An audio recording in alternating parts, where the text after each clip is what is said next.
ये देखिए, इस वक्त हम ठीक लाल किले के सामने खड़े हुए हैं और लाल किले के सामने आप देख सकते हैं वो सामने बैरिकेटिंग जो जल रही है, बैरिकेटिंग लगी हुई है।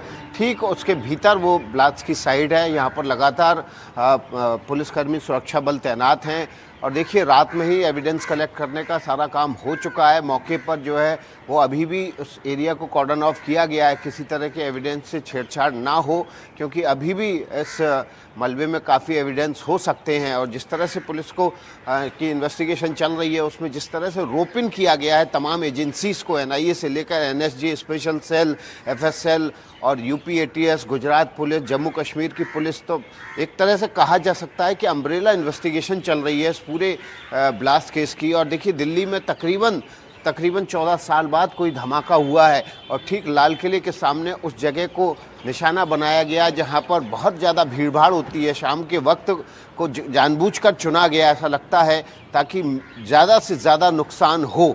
अब इस मामले में जिस तरह से तमाम एजेंसीज को रोपिन किया गया है, निश्चित तौर पर जो अभियुक्त हैं उन तक पुलिस रात में ही पहुंच चुकी होगी। और देखिए जो गाड़ी की इन्वेस्टिगेशन, गाड़ी के नंबर से इन्वेस्टिगेशन चली है, उसके मुताबिक तारिक नाम का शख्स पुलवामा का रहने वाला है, उसकी ये कार थी। और फिलहाल जानकारी ये आ रही है कि उसको भी जम्मू कश्मीर पुलिस ने उठा लिया है। अब उसको जो है दिल्ली लेकर आया जाएगा ताकि इन्वेस्टिगेशन आगे बढ़ सके। शुरुआती जानकारी ये भी आई है जम्मू कश्मीर पुलिस की तरफ से कि जो फरीदाबाद में क्रैक डाउन किया था जिसमें 2900 केजी अमोनियम नाइट्रेट मिला था, उस मॉड्यूल से लिंक है तारिक का। और पिछले 26 दिनों से लगातार जो है जम्मू कश्मीर की पुलिस इसको ट्रैक कर रही थी, लेकिन ब्लास्ट से पहले जीरो इन नहीं कर पाए और इसको काबू में नहीं कर पाए, जिसकी वजह से दिल्ली में जबरदस्त धमाका हुआ है। मैं आता हूं विकास, आपके पास एक अपडेट और ले लेते हैं। मेरी एक और सहयोगी अनुष्का भी पहुंच गई है लाल किले पर। अनुष्का, आप कहां मौजूद हैं और आप क्या दिखा सकती हैं?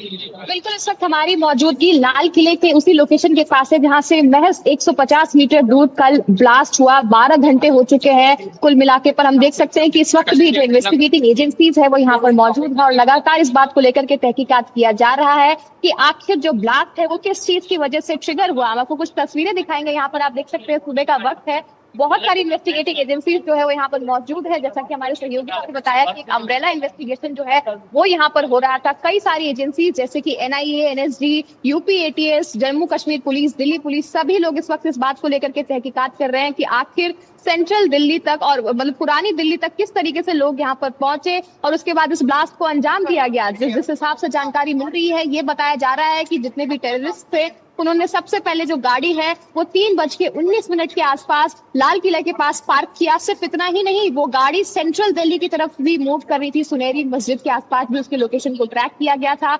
ये बताया जा रहा है कि ये जो ब्लास्ट है वो दिल्ली में कहीं पर भी हो सकता था। जैसा कि हमने देखा था कल सुबह ही फरीदाबाद पुलिस और जम्मू कश्मीर पुलिस ने यहाँ पर जितने लोग थे, जितने भी लोग जो है वो यहाँ पर दिख रहे थे, उसके हिसाब से हम देख रहे हैं कि फरीदाबाद पुलिस जब वहां पर पहुंची तो 1900 kilogram ammonium nitrate, suspected ammonium nitrate जो है वो यहाँ पर जो है फरीदाबाद में पाया गया था। उसके बाद बहुत सारे कॉन्ट्राबैंड, टाइमर्स, ये सभी चीज 20 टाइमर्स। अनुष्का, एक अपडेट चाहूंगा मैं आपसे। अनुष्का, इस बात के बारे में अगर आपके पास जानकारी हो तो बताइए हमको कि ये जब पार्किंग में गाड़ी खड़ी थी तब इसमें विस्फोटक रखा गया किसी अननोन के द्वारा, या ये गाड़ी के अंदर विस्फोटक था और ये विस्फोटक लिए गाड़ी दिल्ली के चक्कर काट रही थी? पहले सुनहरी बाग मस्जिद गई, फिर उसके बाद लाल किले आई और फिर ये ब्लास्ट हुआ। बिल्कुल, फिलहाल इस बात की जांच पड़ताल इन्वेस्टिगेटिंग एजेंसीज कर रही है, लेकिन प्राइमा फसी जो देखने को मिल रहा है उसमें ये पता लगाया जा सकता है कि गाड़ी के अंदर एक्सप्लोसिव पहले से ही मौजूद था, क्योंकि गाड़ी लगातार दिल्ली के चक्कर लगा रही थी और सेंट्रल दिल्ली से सीधा गाड़ी जो है वो लाल किले के पास पहुंची, जहां कई घंटों, अमूमन 3 घंटों तक गाड़ी जो है वो पार्क रही और उसके बाद करीब 6:19 के आसपास यहाँ पर जो ब्लास्ट है वो हुआ। तो तस्वीरें दिखा रहे हैं, यहीं पर जितने भी इन्वेस्टिगेटिंग एजेंसीज हैं वो इस वक्त मौजूद है। एक स्क्रीन लगा दिया गया है। बीते कल हम इससे थोड़ा आगे मौजूद थे, लेकिन अब मीडिया को भी थोड़ा पीछे कर दिया गया है। लगातार तहकीकात चल रही है। कल हमने देखा था गृह मंत्री यहाँ पर पहुंचे थे और पूरे जगह का जायजा जो है वो लिया था। हमने देखा अब तक 9 लोगों की जान जो है वो जा चुकी है और 20 से भी ज्यादा लोग घायल हैं, जिनकी एलएनजेपी अस्पताल में इस वक्त जो है उपचार चल रहा है। लेकिन जिस हिसाब से हमने देखा कि कल ही राजधानी से और दिल्ली एनसीआर के अंदर से 2 ऐसी खबरें सामने आई, जिससे एक बात तो काफी ज्यादा साफ है कि जो इन्वेस्टिगेटिंग एजेंसीज है उनके लिए एक वेकअप कॉल है। किस तरीके से फरीदाबाद में 2900 kilogram ammonium nitrate, suspected ammonium nitrate जो है वो बरामद किया गया। साथ ही साथ कॉन्ट्राबैंड जो है वो वहां पर पाए गए, टाइमर्स पाया गया। उसके अलावा भी बहुत सारी ऐसी चीजें जो है दहशत फैलाने वाली वहां से बरामद की गई। और इस बात के ऊपर साफ सवाल खड़ा होता है कि आखिर ये सभी चीजें दिल्ली एनसीआर के पास कैसे पहुंची और इतनी बड़ी संख्या में किस तरीके से लोगों ने अमोनियम नाइट्रेट और एक्सप्लोसिव जो है वो इकट्ठे किए। फरीदाबाद से भी अगर ये खबर आ रही है तो एक काफी ज्यादा होश उड़ाने वाली खबर है कि आखिर क्या प्लान किया जा रहा था। जैसा कि अभी इन्वेस्टिगेटिंग एजेंसीज के सूत्रों के हवाले से पता चल रहा है,